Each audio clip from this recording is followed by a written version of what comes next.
Time now for sports on 104.7 The Cave. Here's Ned Reynolds. Mike, the intern, Ned Reynolds, back in the studio on a Thursday morning. So it seems that Ned came in here with a stick and he wanted to poke the bear by bringing this up to me. But it always cracks me up when these so-called experts and pundits have these hot takes on who's going to be the best team in the NFL, who's going to lead their division. And it seems that more oftentimes than not, they're wrong. Just like this guy who says the Chiefs will be last in the AFC West. Utter nonsense. Guy's name is Adam Rank. He's a reporter for the NFL Network, and that is a rank prediction. The Chiefs, come on, you got to look at it. He is basing that prediction on one player being gone. Actually, there are other players involved, but his whole premise there is Tyreek Hill.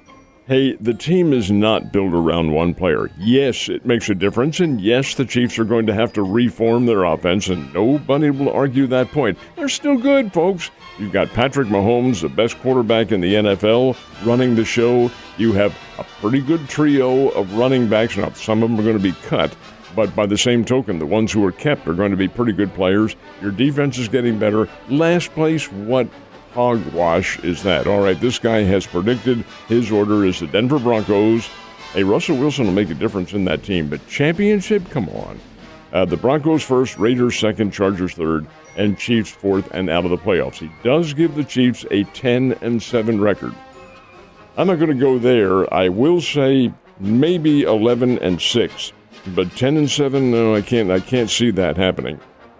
The Chiefs do play, and we have talked about this time and time again, in what is arguably the toughest division in the National Football League. The AFC West is going to be pretty good, but it is all on paper. You've got to go out in the field. You've got to prove it. You've got to go out. You don't even know how some of these rookies are going to behave in actual competition.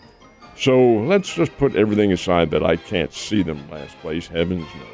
How many people pick Cincinnati to do as well as they did? Nobody. Yeah, so end of story. Shut your mouth, NFL guy. All right, so could be a pretty big deal for the city of Kansas City if the World Governing Organization makes an announcement today that they're going to be doing a little soccer in We will Kansas find out City. If that's going to happen. FIFA is who you're making reference to, FIFA, and that's the international body, controlling body for soccer.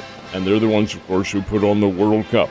Well, the venues for the 2026 World Cup are now being decided. This year's World Cup is in Qatar, and I don't know how they're going to do that, as hot as it is over there. It's hot here, too. It ain't hot. If you're going to compare those two places. That is totally different. Yeah, this heat we're feeling right now is like a spring day. Over there it is, yes. Yeah, that's what I mean. That's over and above the point. Here is a situation in which the FIFA will decide on who will have the venues. They're going to pick 10 to 12. They haven't decided on exactly what the number of venues will be. There are 17 candidates. Now, what is this for? The 2026 World Cup. It's not a final destination for it. It is where the preliminary matches are going to be held. The World Cup in 2026 is being tri-hosted by USA, Canada, and Mexico. So their stadia, those countries also have venues in the hunt.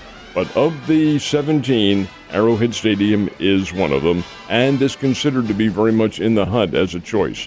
The FIFA folks will make that announcement later on today, and we'll find out whether or not in 2026, probably it'll have to be organized, of course, around the Chiefs, but I doubt very much of it, any of it's in the fall, so that shouldn't come into effect. So we'll see what happens. Does Arrowhead Stadium get some qualifying events? If it does, that is a very big deal. Huge for Kansas City, and it would be amazing. But also on top of that, this would be interesting because if they say, hey, we're going to do this in 2026, the whole we're going to move the stadium thing, that ain't happening for a while. If that happens, they can't do anything. I mean, and Mike, even if it does, we're talking about 10 years. Yeah, away. Easily. So we'll see. All right. So I know I made the comment yesterday about how I was real happy that the Stanley Cup Finals would start at 7 so I could actually watch some of it. But it didn't matter anyway because it went so long and went into overtime. I still fell asleep. But, man, what an incredible game one. It really was a very good one. The Avalanche had things under control. It's 3-1. They're skating along, and apparently they got a little bit too lackadaisical because the Tampa Bay Lightning, and they are good, folks, the defending champions, they held the cup last year, came back and tied the match at 3-3. When got down to the final 2 minutes of the game in regulation, there were shots on goal that were absolutely sensational and being stopped. Okay, they go into overtime, out they come, and back and forth they go for the first few minutes, and then the Avalanche got on a break. I've forgotten who the players are, but a fellow from long distance fired a shot, blocked, rebound, poked home, ball game. It's not a ball game, it's a hockey match. Anyway, Colorado wins it by a score of 4-3 in overtime in the first game. Now, they'll come back. Incidentally, folks, all the games, every single one of them, Denver and St. Petersburg, all face off at 7 o'clock Central Time, so it is viewable, hopefully. At least through the second period. At least, depending on how long they go. So 2 nights ago, Michaelis almost throws a no-hitter. Last night, St. Louis Cardinals are in St. Louis against the Pittsburgh Pirates. Flaherty's on the mound. I watched a little bit of the first inning. I was actually at the Legion doing bike night, so I kept coming in and going out, coming in and going out. But I came in the first inning, I was like, hey, he's not looking too bad. Went outside, came back in, and I was like, oh, I guess some things changed in those few innings. He has some work to do. Now, Flaherty was down here last week, of course, in a rehab. He's had problems. That was his debut for the most part yesterday. And came out, gave up some hits and gave up some walks, and they hit him around pretty good. He's still throwing very hard, and that's, I think, a facet of his game that has to be controlled because he is not – he can throw quickly, yes, and throw hard, but he's not going to win being a power pitcher. He's going to win being a pitcher, period. Look at Miles Michaelis.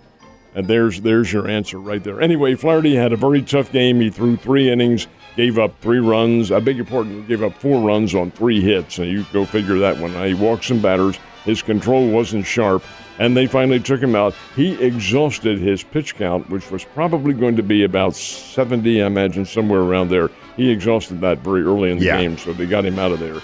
And the relief corps against Pittsburgh didn't fare very well. Pirates win the game 6-4. Cardinals did have chances to win in the late going, but couldn't capitalize, and they do fall. All right, Cardinals take today off, and then they head to Fenway Park in Boston to take on the Boston Red Sox this weekend. That will be a very interesting series. One of my best friends I was talking to yesterday about making plans in a couple months to see each other, and he and his wife are actually flying out to Boston this weekend to go to Fenway, do some museums, eat some lobster rolls.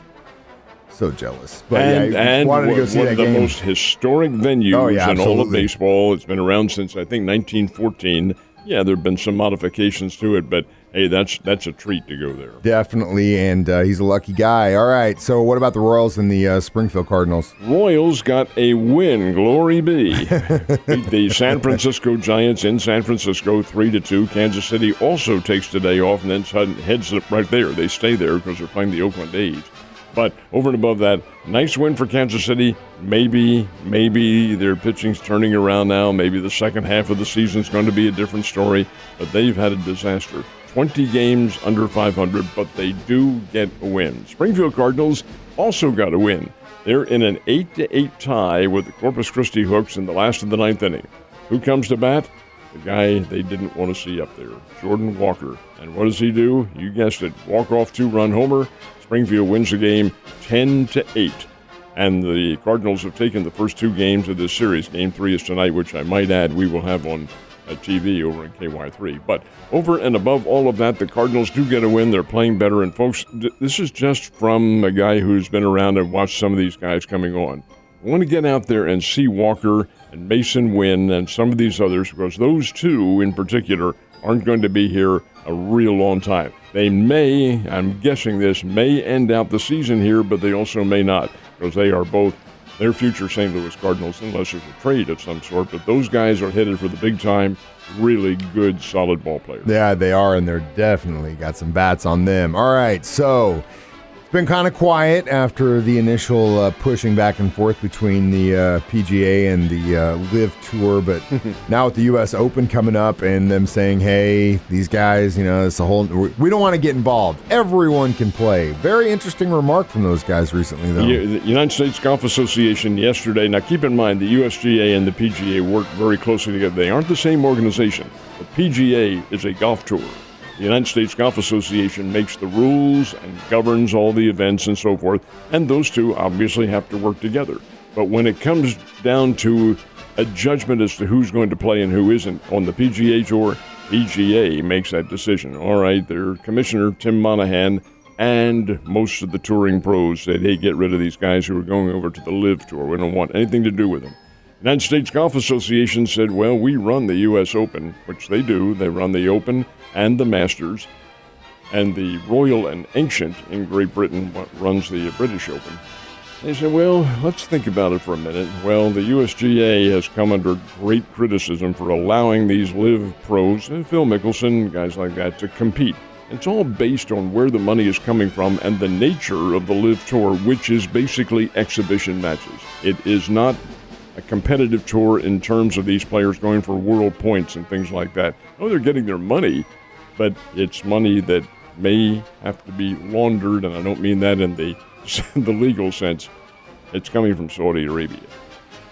And Saudi Arabia does not have, well, we're not going to get into the politics. Come on, Ned. They're not in good standing. Anyway, the fact of the matter remains, the USGA said yesterday we are rethinking our decision. Not going to affect the U.S. Open, but we are rethinking our decision. We may, in fact, ban these guys from playing in any professional event in the United States. And of course, the LIV Tour is coming to the USA, and they're going to play the next 5 events in this country.